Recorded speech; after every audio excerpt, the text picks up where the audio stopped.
Voilà, bonjour chers internautes, bonjour à tous ceux qui nous suivent. Aujourd'hui, je parlerai du monde et de la séparation du corps juste après la mort. Vous savez que nous devons en parler parce que c'est un mythisme que beaucoup de gens ne comprennent pas. Il y a des questions qu'on se pose. Pourquoi notre vie? Pourquoi la vie existe sur Terre? Pourquoi vie et mort? Quand il y a mort, où est-ce que nous allons? Où est-ce que l'âme part? Avant la mort, c'était quoi? Voici énormément de questions que l'on se pose. Et nous, par exemple, répondeurs à ces questions-là, à chaque fois qu'on nous pose ces questions, on essaye de répondre. On répond par la suite d'ici. Vous voyez que d'ici-bas et dans l'au-delà, il y a deux mondes différents. Vous voyez que sur Terre, on a été destiné pour un passage, une mission à faire. Vous voyez que si la mission est terminée, vous voyez, donc il y a séparation et il y a le déplacement de l'âme vers son lieu de départ. Mais dans son lieu de départ, il y a des différences. Il y a des différences après la résurrection. Vous voyez qu'en ce moment, en ce qui nous concerne, la vie sur Terre est une vie composée de deux choses. Il y a ce qu'on appelle la matière et l'âme, c'est-à-dire la lumière. Et cette lumière-là est fabriquée selon une étoile. Et cette étoile-là, c'est ce qui détermine la lumière provenant des particules de Dieu. Vous voyez que ces particules de Dieu-là, ce sont ce qu'on appelle l'âme. Parce que c'est la lumière de Dieu qui vit, qui donne la vie. Et que quand cela quitte la matière qui est le physique, qui est l'animé visible, vous voyez que après cela, après séparation, c'est ça qu'on appelle la mort.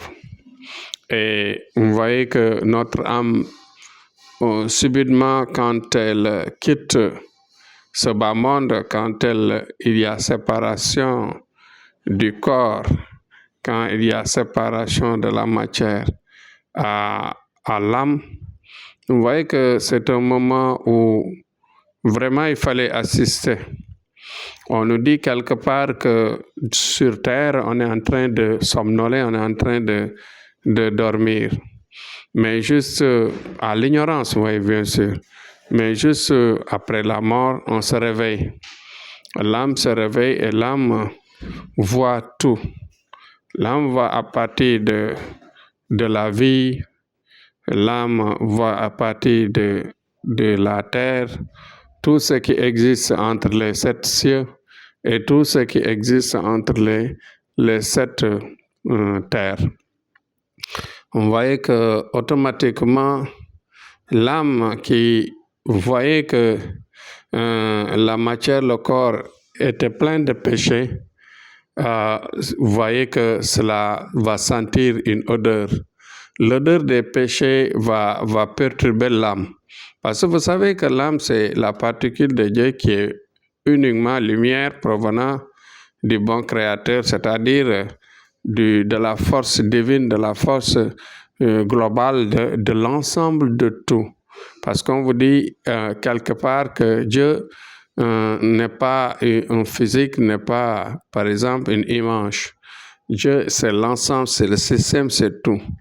Vous voyez que la particule qui est là, visible, qui anime le corps et qui quitte automatiquement le corps se réveillant, sentant automatiquement l'odeur des péchés et l'odeur de ce bas monde rempli de soubresauts, de péchés, de trucs que l'on ne peut pas supporter, automatiquement, qu'est-ce qui va se passer? L'âme va se précipiter pour retourner à la lumière, se retourner au point de départ. Et ce point de départ-là, cela change de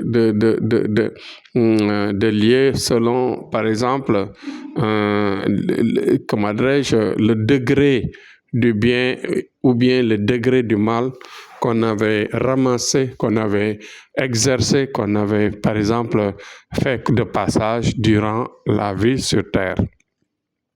Donc, c'est un monde c'est un monde très compliqué.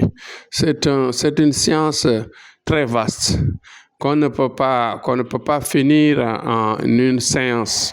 Donc, ce qu'on va faire, c'est d'en parler une partie et de revenir sur cela une prochaine fois. Mais globalement, ce qu'on doit savoir, ce qu'on doit retenir, c'est de dire exactement que l'âme qui quitte le corps automatiquement se réveille, mais en partant, se précipitant, sans automatiquement les péchés et l'odeur du monde.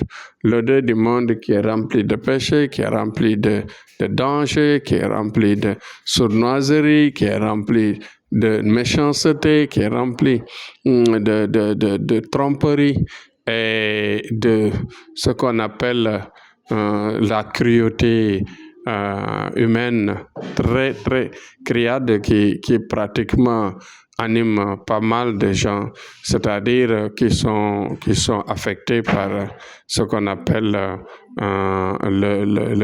l'effet satanique. L'effet satanique nous suit, nous poursuit pour nous détruire, et nous détourner du bon chemin.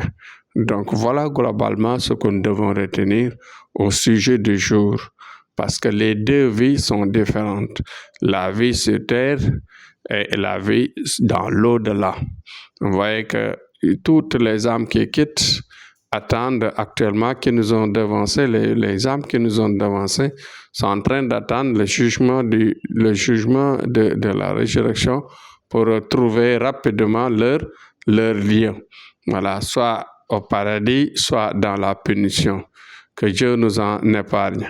Mais ce que nous devons retenir, c'est que la vie sur terre est remplie de péchés et que nous sommes en train de somnoler, nous sommes en train de dormir et que la vie sur terre est trop petite. Donc, très courte, nous devons agir par rapport à l'amélioration de la vie, mais en même temps de tout faire pour réaliser dans l'au-delà une vie meilleure. Courage à tous. Je demande à tout le monde de suivre les conseils, de suivre les messages et autant que faire se peut de travailler dans le sens de développer sa vie et de préparer l'au-delà pour une vie meilleure que celle que nous vivons sur terre. C'était Tchana Amadou. Inch'Allah, demain je reviens sur autre chose.